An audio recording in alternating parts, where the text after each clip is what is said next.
Hey, my name is William Anispigian, and today we're going to be presenting the Dieter textbook, Chapter 1, Sales, and today's Sales Role chapter. This presentation was written and presented by me, and since it is a personal selling class, we are going to start off with an introduction of the author, which is myself. My name is William Anispigian. I'm 21 years old. I attend FAU online because I work a lot. I'm a marketing major with a minor in general business. I work 45 hours a week. I love my job, and I also like taking what I learn in class and applying it in a work setting. It's very satisfying to me. And so some of my hobbies include going to the gym, spending time with my friends and family, and trying new places to eat. I'm really big on going out and trying new restaurants. I was also born down here in South Florida. To continue on to the introduction of the Dieter Chapter 1. In this chapter, we're going to be covering and defining, the sales position, and explaining some of the benefits of a career in sales. We're going to evaluate the qualities of a good salesperson, and then we're going to go ahead and clarify some of the myths about the sales role that deter individuals from making that lucrative career choice in sales. So, to continue on with the introduction, the textbook defines selling is commonly defined as an exchanging of products or services for money, but a career in sales encompasses a lot more. So that was really one of the main focuses of the chapter was focusing on the idea that being a salesperson is a lot more than just buying and selling. There's a lot more factors that go into it. There's a lot more career options that revolve around sales. And there's just a lot more going on to be an effective salesperson.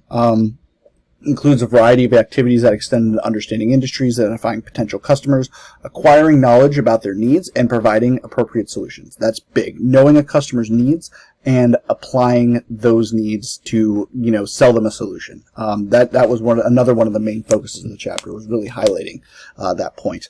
We have an example of a Publix catering associate being knowledgeable about the products she represents in order to best suit her customers' needs. So that's just an example of one of the main things that makes an effective salesperson. Being able to identify which product would fit your customer best on an individual basis. It makes you an effective salesperson. To continue on, some of the sales roles and jobs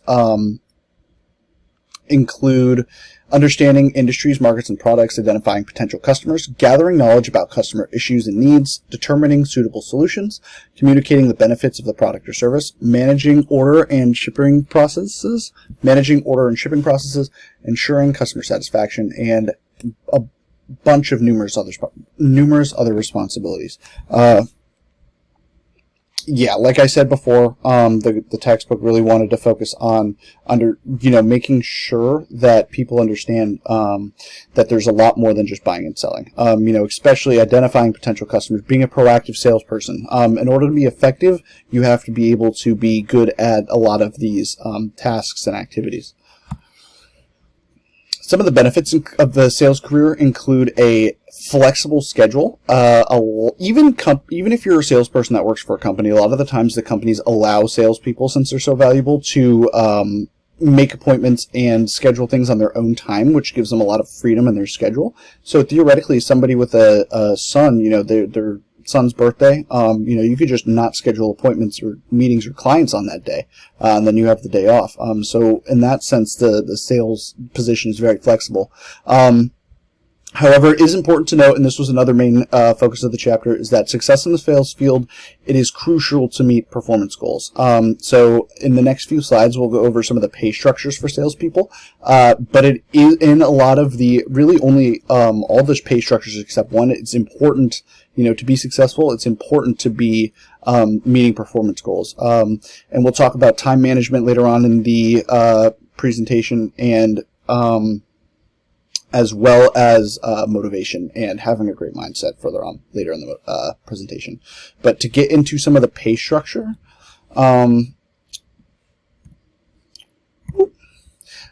here are a few examples of pay that the textbook had mentioned. So the salary is just, the base salary. A lot of the times you see a base salary for introductory salespeople, and then you'll see the senior salespeople or the sales managers being paid on the straight line commission, base salary plus commission, or the base salary and bonus. But a lot of times entry level sales positions do start with a salary, which just means that there's no incentives to actually go and make sales. But straight line commission is completely the opposite. Straight line commission, the salesperson is only paid based off of commissions off of sales that they make. So there is no nothing to fall back on. There's no salary. Straight line commission is essentially, you get a lot of these with people that sell life insurance, policies like that. It's straight line commission. So they're not making any base salaries. They'll be making all of their money off commission, which incentivizes a lot of people to make more sales. The base salary plus commission, that is a kind of a hybrid between the salary and being paid on commission. So there is that base salary to fall back on, but however, people that are more hungry do have the opportunity to make a lot more money. Then the base salary plus bonus, really the only difference between that and the base salary plus commission is that the pay structure is more so focused on meeting quotas as opposed to getting a commission on individual sales. So the bonus is oftentimes received after hitting a quota as opposed to just on an individual basis for commission on sales. Additionally, mentioned in the Wall Street Journal, the Wall Street Journal actually really had a really good article where they did a study with the American Business Bureau, highlighting some of the benefits of a sales career, including the high demand for salespeople. Contrary to popular belief, salespeople are actually in very high demand, just because the top talented salespeople are immediately snatched up in the job market. Big firms, highly respected agencies want the best sales talent, and therefore creates a high demand for effective salespeople.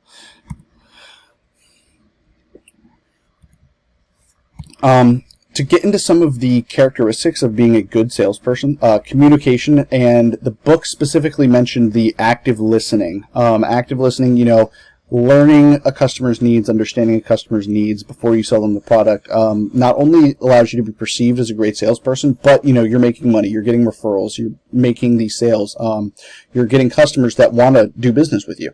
So, the book really focused on active listening and paying attention to the customer's needs and, identifying possible solutions with your product. Furthermore, to get into good sales characteristics, negotiation, also a good sales technique. A lot of the times people just think of negotiation as strictly a price. That can be a price, it can be a contract, it can be a any other specific of any kind of situation. Being good at negotiation has many different facets, and so it's important to note that it's not just haggling over the price of a car.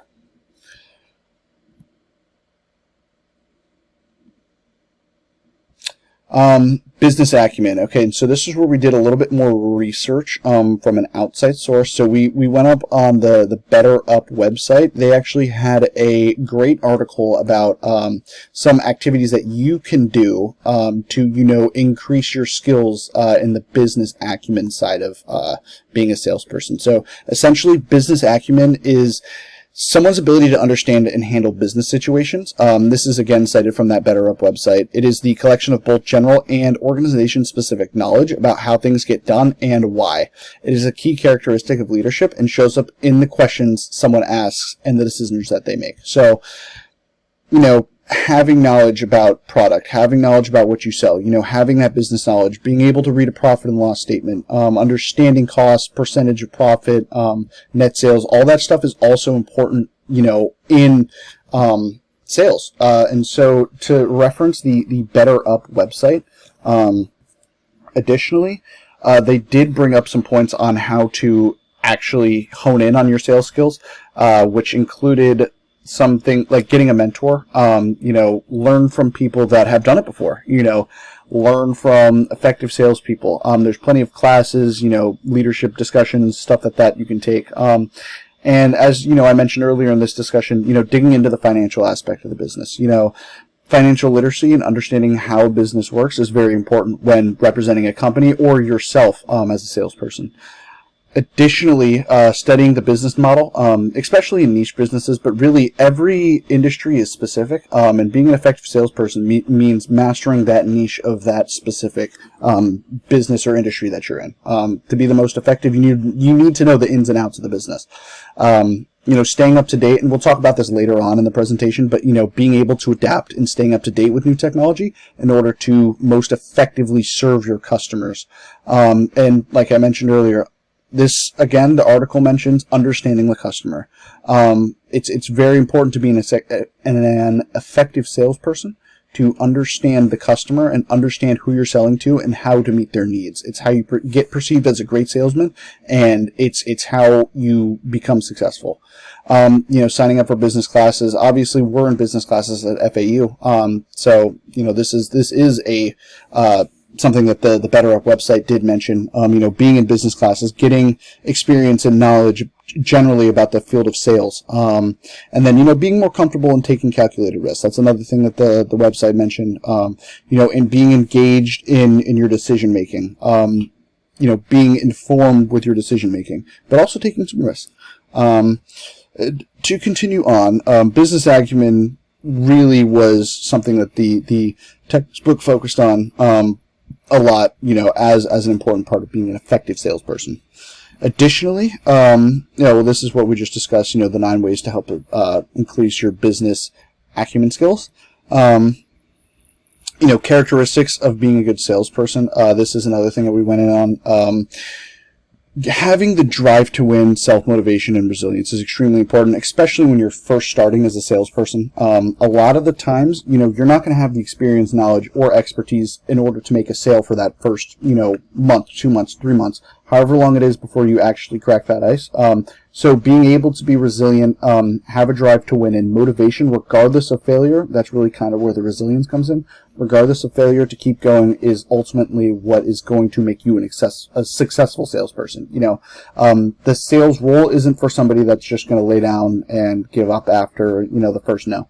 So that was something that the book also focused on. Additionally, time management. We already spoke about this earlier in the presentation, but, time management, it's huge. Part of the benefits of being in sales, is that flexible schedule. Unfortunately, if you're not good at time management, you're not going to be able to enjoy all the benefits of being a good salesperson, including that flexible schedule. Same thing with the ability to adapt. We did mention that earlier in the presentation, but in order to be effective and to effectively serve customers, you need to be able to adapt, whether it's your company adapting to new technology or, your customers actually adapting. You have to be ahead. You have to be knowledgeable in order to effectively serve and be an effective salesperson. Some of the career options, again, that the book mentioned, other than just, being a traditional salesperson, strategic account management, missionary selling, sales engineers, outside and in sales representatives. So all of these roles are, different from, being a traditional salesperson, just selling a car or, selling, life insurance, whatever it may be. All of these careers are actually stemmed from, being having a degree and having knowledge in sales. And finally, to wrap it up, we do have the 8 myths that the book mentioned of sales jobs. So the book did mention extroverts only succeed in sales. They actually highlighted that people that are overly extroverted may have trouble with that active listening aspect that we mentioned before. So that it does want to be an effective salesperson. You do want to have a balance.